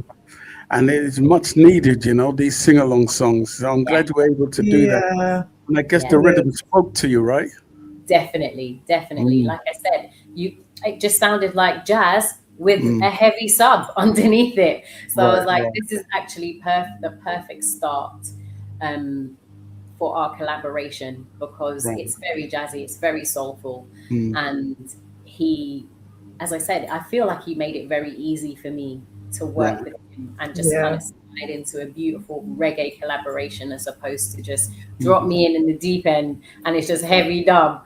But it was lovely, because with every song we kind of built up momentum. Right. So so enjoy Sunshine, enjoy it. Well, I tell you what, we're just going to play a few bars and then we'll move on. Take a listen, ladies and gents. I got to play this first. Greetings, world. This is Fae Simon, singing and rhyming, and I fully endorse the SPRB radio podcast with the 10-Star General and Sharon Mango. To me, you're like sunshine. SPRB Radio Podcast.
God have mercy, Miss me love it to see. Let's hear some dubwise. SPRB Radio Podcast.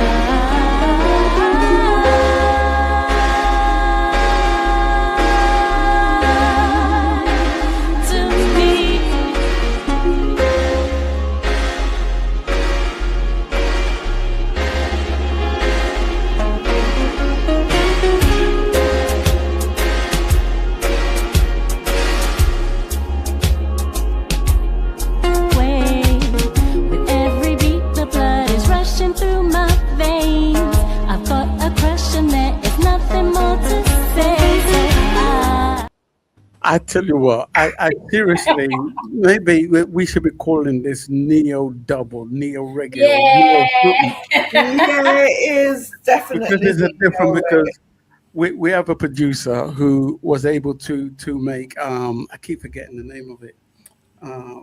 When I remember it, I'll tell you. But it was able to create a whole new genre, you know what I mean?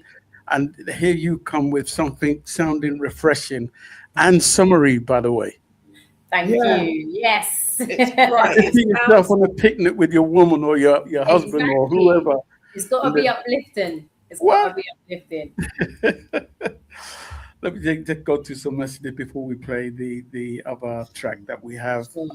Read some of these, Sharon, for me, please. Wait, did you put them up? Yeah. Yes, I see it. So, very well articulated. That's one. That's what Kool-Aid. Oh, the clown. thank you. Beautiful interview. And that's Cassandra. Cassandra. Bless Singer up yourself. Cassandra. Hi, Cassandra. Kool-Aid, zoop, zoop, zoop. Big tune. And that me I said. That me I said. It's a big tune. That's coming. That's the summer tune. That's the boom drop right there. Yeah. It coming. Your new summer jam. The new summer jam. Because you have to remember, what you're listening to now, once they've mastered it, it's going to sound totally different. Oh, I know. And I can't wait to hear. And what I love is that guitarist. Who is the guitarist on that? You know that I cannot remember. Man, that guitarist is nice. Love it. Yeah. I can't remember. I'm going to get told off. Yeah. Got the unicycle keys. Wheel up. Wheel up. Wheel up. Yeah. We're going to play the next tune. Tell me the title of the next tune. The next tune is Do you called feel Don't it? Feel No Way. Say that again. It's called Don't Feel No Way. There you go. And it's all up just that. Don't feel no way to be yourself. And we know in our culture, it's something that we say. Don't feel no way. Don't feel no way. Don't feel no way. It's something we say all the time. So I was just like, you know what? That's exactly that's the message we need right now. Right. Everybody's struggling. Times are hard. Mm-hmm. People are finding it hard to find something to smile about. Yeah. Why would you be watching somebody else do what they're doing? Mm-hmm. If you want to do what you want to do, don't feel no way to do it. That's if right. you want to wear the bright pink hot pants in the sunshine, don't feel no way about being yourself and being confident enough to be yourself and just not minding what anybody else says about you. And that is literally the message that I had to tell myself when it came to this album. Yes, I'm a jazz. I say to the world, I'm a jazz vocalist. Yes, I am. But I'm going to drop a big, fat, heavy dub album, and I think everybody's gonna love it. So I was like, I have to have a song that just embodies that. Just don't give up kind of vibe, because everybody needs to hear that. Everybody needs that little bit of encouragement just to be themselves. Step out into the world and be your best self, regardless of what anybody else thinks of you. So this song is specifically called Don't Feel No Way, because it's about the upliftment, but specifically it's a heavy dub tune. And I wanted people to feel empowered by it. Amen. And that's one thing I've come to realize about you and your music. There's always a message in there. I don't see your music as gimmicky, just for the gimmick, whatever is the theme. But you definitely have a serious message behind all of your songs, and that's what I absolutely love about you and your music. So we're going to just play a couple of tracks of that particular track. That wallpaper. Wow, the message there, wallpaper, rub off. He's right. I was actually thinking that myself at some point. Yeah, but protect your wallpaper, I tell you what, let's go to the other track, which is called Don't Feel No Way. Take a listen. SPRB Radio Podcast.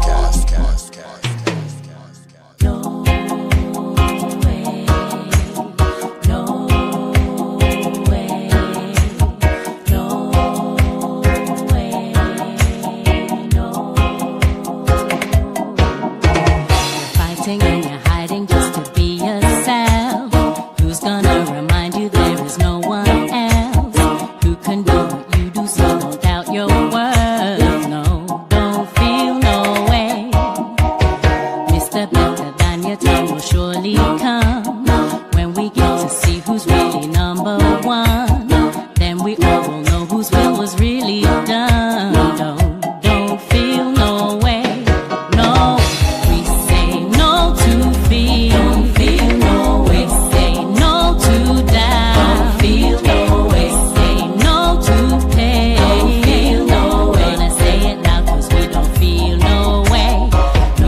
SPRB Radio Podcast.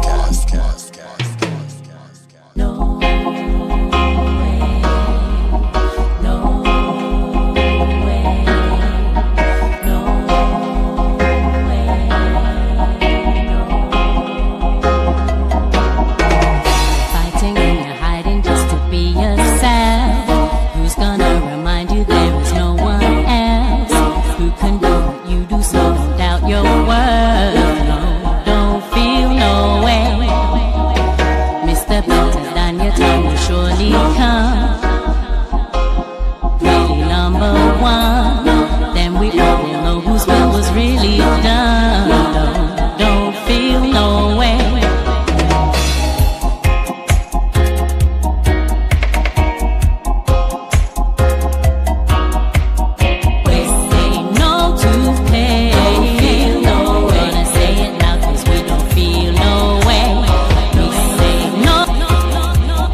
Yes. all day, you know. Trust me. Yes. I had to restrain myself, man. I know. When I saw him holding on there, doesn't mean he's gonna let it run, you know. Because I was trying not to, but boy, I couldn't help who myself. don't love a dub? Oh man. Let's come to some of the messages. Let's see. Yes, that's The very sun is true. The sun did shining. come out. Yeah. Yes, man. Yes, Okay, big keep ups. playing the message now. Come on, vibes. Vibes. Yeah, man. Yes. And you're doing all the right things. And what I kind of realize, even though you're a soul jazz dub singer, it's not hard to hear the jazz in your voice when you Yes. sing on anything you Yes. do. It's a nice Oh, incorporation of all the different Yeah. genres that you're doing. Yeah. You know, it really is cool, and I love it. You know, Oh, you're bringing a breath of fresh air. You know, when we keep on hearing so many people who sound so much like each other, and everybody wants to sound like the latest whoever it is out there. You know, but you're creating your own. I'm looking forward to everybody wanting to be like Fae Simon. Aw. Yeah. I want to be just like Fae Simon when I grow Yeah. up. You know That's what I mean? so lovely. I'm gonna be Yeah, man, it's myself. coming. I love that. I love that. Yeah. My My sister, sis. so Yes, proud. sis. Bicycle. Is that bicycle or what? Bicycle. Yeah, Gee, bicycle G's two two-wheel wheel ups. Wheelies. It's a two-wheel ups. Two Yeah. wheels. Yeah, man. So we know that the album launch has been put off for a little while. Tell us Yes. about that commotion going on and what's going to be Yes. happening in the future Literally with that. got the call as I spoke to you, just before I spoke to you. Hmm. They have postponed it due to unforeseen circumstances, but want to do a better promotional campaign for Okay. June. So we've decided to postpone it until June. The provisional date right now is the 7th of June, Sunday, the 7th of June. Okay. It's still going to be held at the Brixton Jam, and we are still planning to hold the event at the same time, which will be from 5 till 11 p.m. So showtime, we're aiming showtime to be 9 o'clock. So we're Okay. just waiting for the confirmation from the promoter to say that Mhm. yes, it's going to be on the 7th of June, and then we can run with it straight away and then do all our beautiful flyers and do a proper promotional campaign to get people out to the Good. venue. Yeah. Good. Where's the Brixton Jam? Whereabouts is that? That is near Brixton Station. It's not too far. It's Is that where the electric? It's not too far from the electric. It's Not too far. Okay. Easy to find then. Yes, it's an easy to find venue, and it's not too far from the station. You can walk from the station to the actual venue. Okay. That's cool. You've so done it's fine. so much, and we're loving everything you do. You've got a new fan, right? Yes, sir. Yes. Yeah. What about me? Yes. Hello. Oh, I'm so grateful. Two big fans, you know what I mean? Yeah. And we're going to be Very, supporting your music. What I'd love to do is when you are ready to do your album launch, let's bring you back and see how we can create an awareness around your album, you know? Thank you. I'll Yeah. definitely do that. And also, the masters will be back by then, so I can send you all the masters, and then you can choose which Right. songs you want to showcase as well. So Right. that's wonderful to come back and see you guys. Yes, yes. Definitely. And we'll be sharing your music with Lovers Rock Radio. 100%. Awesome. About to There's say, yeah. one song that I want Lovers Rock Radio to hear because What up? it's my Lovers Rock song on the album, and I'm just so excited. It's actually called Rock Me Steady. wow. I'm excited. Now I want to hear it. This is me. So, Do you have yes, it right yes. there? Yeah. Oh, I can't wait to hear it. I I'll can't. be sending the tracks. Read this for me, Sharon. Pure dub rhythm, a fire supple up Yes, I'll be sending vibes. over the track. But this man has some lyrics. Yeah. Thank you. Kool-Aid. Oh, my darlings, The her Kool-Aid sound is clown. beautiful. She Yeah. is. That's from Thank you. Cassandra. Cassandra. Yeah. DJ Maestro, brilliant conversation and Thank music you show. so much. Yes. Mm-hmm. Thank you, Wonderful DJ Wonderful message. message. Such a great interview, very authentic. All the best and success to everyone on this show. Really enjoying this conversation. Thank you so much, Kool-Aid the Clown. I love your name. Yeah, Yes. thank you to everybody who's actually just been sending in messages and has tuned in today. Mhm. Really, really appreciate your support. Thank you. You know what I find is it's refreshing sometimes because I'm a buyer of music. I have ton loads of music, and recently I realized I'm not spending as much as I used to. You know, now here you Yeah. come along Yeah. and increase my spending power. Give you a reason. That's a good one. I love it. Great plug. Great plug. That was a good First, we one. have a reason to spend money again. Wow. And I really I am. love I really am amazed by you, and we wish you all the best for the future. I know you're going to be around for a very long time. Me, says so. Thank you so much. Trust me, you So are. grateful. And you're going to be setting trends. And we're going to be hearing, boy, when I grow up in the music, I want to be just like Fae Simon. Yeah, man, it's coming. 100%. Let's see some more messages. DJ Maestro, I think. Select. Gotta be a role Okay. model. Role model for the youth. Nice. Yes, I love man. that. Yeah, you are. Definitely. You already are.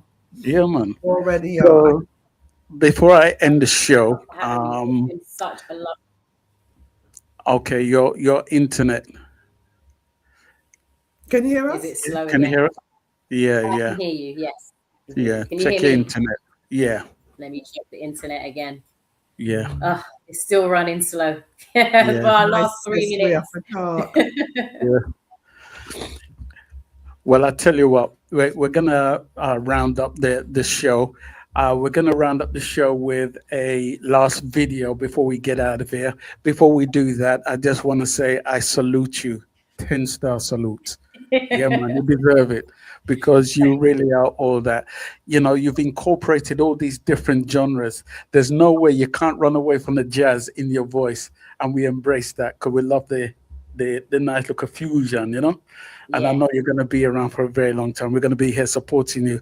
I'd like to, just before I shut up, I would like to say big respect to Anyway the God. He's my number one guy as well, and we want to thank him for alerting us to who you are. Sharon, where is it? Well, this is my corner now. So, what I have to say to this Empress, it was and is an absolute pleasure to have you on our platform, number one. Number two, my projections for you. You have already set a pace and a standard that has elevated you to where you are now. That's number one. The simple fact that you, Fae Simon, crossed all genres. You crossed all genres. It don't matter what you're playing, you crossed all genres. Yeah. You exceeded your own efforts. And I'm sure that you know what I'm saying? You've done that. You're already setting the trend as a vocal coach to the students. Okay? That is number two. That is done. But what is coming for you, girl, when the album drops? You got your foot in everything now. You've now accomplished what you set out to do. Yeah. Only on God's time, though. Exactly. God has an amazing, because you know how we just plan. That's it. God is just sit down there and laugh. Is that right? That's it. Is that right? My time. So you are so blessed. And we are super we're so excited for this album though, because a reggae dub album. I Mhm. don't It's going think to be it's been so. I done for know. I know. I'm so quite excited. some time now. And you remember back in the day when you used to get the 12-inch, right? Yep. And the one song's on that side, and then the other side is one song's on the other side. Your one dub. favorite song, you got to flip it over. You got to flip it And you over. get your hairbrush as a mic. You know what I mean? And that's the stuff that dreams are made of. You're bringing it back. Yeah. That's it. That's it. You're bringing Yeah. it back. So again, I salute you. Thank you. I commend you. Or like I don't know if it was this lifetime or past lifetime. I felt like I knew you when we spoke earlier. I was like, Yes. I know her. Your face, everything, and I was like, there's something about this girl. So whatever. It's an area girl, man. Area girl. Well, you know what I mean? Yeah, It man. is. You know, you are. You're Probably my say Will area then girl. I'll then Kenzo Rice then place there. Yeah, all my right. Kenza Rice, she represents That's right. that. And Mhm. we have a birthday on Monday that makes you what, Taurus? Whoop, whoop, whoop, whoop, whoop. Are you Taurus? I'm born right on the cusp. You babe. on the I'm cusp. Taurus and Aries. Yeah. Taurus and Aries. Two powerful signs. Yep. You understand? Aries is, especially the women, powerhouses. And the Taurus side, them best mind. Don't play with her. Don't mess with my friend, you know, because the Taurus, the bull, don't ramp with her. Yes. Don't ramp with her. She coming, steaming right ahead. Well, I'll tell you what. It's a pleasure having you on the show. Mhm. We're gonna say our goodbyes. my We really don't want to let you go. I If know, I could I keep don't you wanna here go. for more, we would have done it. You know what I mean? But I want to True. thank you, the listeners or the people who are watching on the outside. Thank you so much for your messages. Charmaine, is that Charlene or Charlene Braithwaite? Charlene. Thank you so much. Charlene Braithwaite is an amazing vocalist, my sister. She's also another amazing vocalist. What? Yeah. We have to talk, man. Charlene, we have to talk. You do. This lady just supported Donnie live at Pizza Express 2 weeks ago. So yeah. Charlene, we're coming for you. Yeah. We're coming for you. Yes. Definitely. So I just want to thank you myself personally. Mhm. Thank you Yeah. so much for having me on your platform. Thank you Yeah. for all your support. Thank you for your kind words. I'm really appreciating and will always take it on board as well. So thank you very much. You're welcome. You're You're very welcome. You're welcome. Now, you know my favorite track, right? I know. It's coming next. Yes, my favorite track, Comfortable. And I have to big up Vocal Venues for allowing us to play this video. Yes, thank you. YouTube, all these videos we are playing, Fae Simon has given us the authority to play it, so we have the authority. All right? Yes, we do. Allow me to tell? No, sir. No lie at all. Not true. All right. So tell us about Comfortable. And once again, thank you, Vocal Venues, for allowing us to play it. You have now are about to hear the third exclusive track live on the SRB Radio Podcast. I'm like a kid in a candy store. So for the SPRB Radio Podcast, your new exclusive is Comfortable. That should be released this year. It's an unreleased song, and it features on the Better Love EP, and it's been produced by Kaiser, and Kaiser is another UK rapper and producer. Okay. And he is pretty much a veteran in the industry, and he said that he wanted a vocalist just for a project, 4-track project, and I was recommended. And when he heard the first one, which was Comfortable, he was like, "Yep, we're gonna do the whole thing." So I was like, "Wonderful." So the whole project, I decided it was about love, but every song is about a different type of love. So that's why I've called it a Better Love EP. Right. And Comfortable is about romantic love. And I very rarely write romantic songs. So everybody was really excited to hear a love song from me. Right. Why you don't like sing love song? It's not that I don't like singing them. It's just that I'm more inclined to give more of a More commentary. socio-political Yeah. commentary Right. as opposed Right. to just speaking about love and Right. just feelings. Right. It is, as you said, it's about the message. It is about Yeah. more than just love, because in everything we do, we put love in it. If Yeah. especially Yeah. if it's something that you want to do and something that you like, you Very will always show and put love in it. So Yeah. I didn't think it necessary per se to sing about love. Hmm. And also, I didn't want to be pigeonholed like a lot of Right. vocalists get Right. pigeonholed with ballads or with love songs, etc. So Yeah. I let me focus more on the commentary, on the messages, Mm. rather than just on feelings. But Right.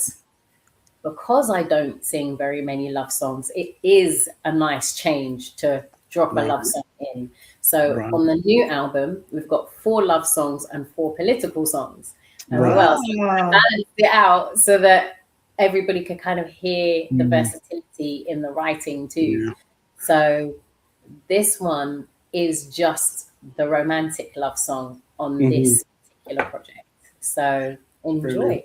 And Brilliant. the influence for this was Omar. Omar. All right. Yeah. Big up Omar. Yeah. Why Big up Omar? Why Omar? because I could hear him singing the song. Ah, I'm with So you. as I was writing it, I was like, some songs when I write them are just like, I don't think my voice would be suited for the song. Right. I think somebody else might be suited for Okay. the song. Your So, mind went back to there's nothing like this. right. So and when I heard it, I was like, I could hear Omar singing this Right. song. Right. So as I was working on it and I got to the chorus, I was like, yeah, this is definitely more Omar-esque. And I Right. liked me singing it too. So Mhm. although I guess I could have given it to him to sing, Mhm. but he's such an accomplished writer anyway. Yeah. If I do give him a song, Yeah. I want it to be the best, like unquestionably the best. So Right. Right. I do love this song of mine, but I wasn't confident enough to give it to him for him to Right. sing. But Right. he is definitely my influence for this song. And Awesome. in the future, you will definitely be hearing a Fae Simon and Omar collaboration. I'm sure. Definitely. I'm sure. Definitely. Yeah. You know, you took my mind back to the days when I used to listen to Bob Marley during the late 70s. And then all of a sudden, you know, they were saying, boy, Rustin a sing love song. Because he used to sing all Right. these, you know. Right. Because they were Right. singing American ballads and Thank you. American R&B songs Hmm. Right. rather than reggae songs. Yeah. I So they, remember they, that. they couldn't get used to it, you know. Yeah. So Right. Bob Marley got a mouth beating that day. Yes. Yeah, You he know? did. But look And at the song. Look how the song turned out for him. There you go. that's it. Never Faye, knew. I'm going to History. let you have the last word. What would you like to say to all the people who've been supporting you? And before you go, just give people information as to where they can follow you, your website one more time, all that information, and then we'll play that song. We'll be out of here till tomorrow. All right? Thank you. I just want to say thank you so much for everybody who's tuned in. Thank you for your ongoing support. Please continue to look out for the Goddess Frequency, which will be out the first week of May. It is due. I'm very, very excited for it. It's dub, it's reggae. You can find it on bandcamp.com/Fae Simon. And you can also find me on www.faesimon.com and on Instagram, SoundCloud, iTunes, and YouTube /Fae Simon, FAESIMON. Thank you so much. Thank you. You. You know, you really are a blessing. And the doors of blessing opened up for you today. We even saw the sunshine hit your face. Exactly. Yeah, you saw That that. came up to Ah, me today. right, that's all. I'm glad Charlene saw it, you know. So, Sharon, who have we got tomorrow? Okay, so tomorrow we do, hopefully all being well, but we do have a Canadian dancehall artist by the name of Sniper Wisdom. Another name that people probably don't even know about, but has been around doing his thing. So this is supposed to be for tomorrow. We'll see how it goes due to his work schedule, but that is who is coming to our platform next. We will know by the end of the day. All right. We'll be back tomorrow, 4 p.m. if you're in the UK. If you're in America, 11 a.m. 11 a.m. Jamaica, 10 a.m. Right? Mm-hmm. And you can work out the other time zones from that. So we're going to get out of here. I'm going to leave you with this. This is one of my favorites. Yes, you know that. You know that, Faye, right?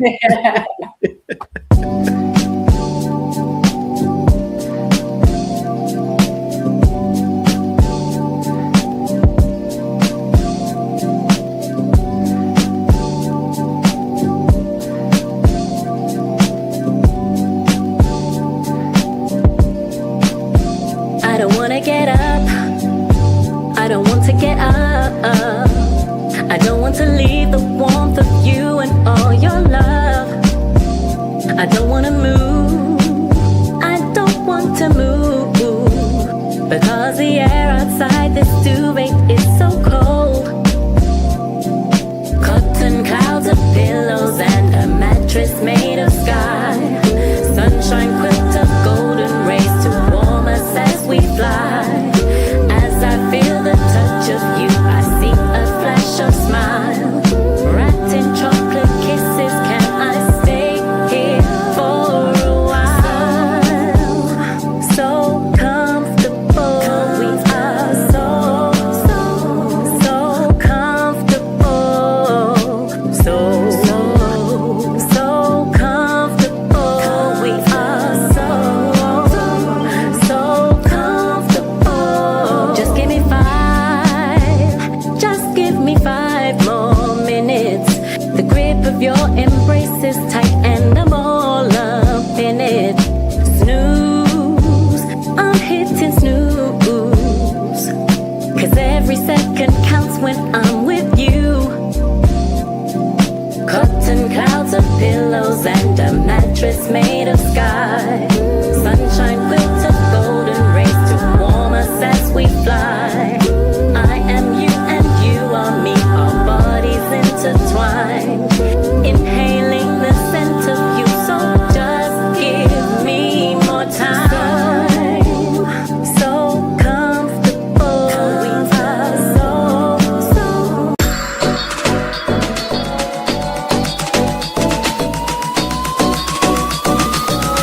Well, all I can say is slide.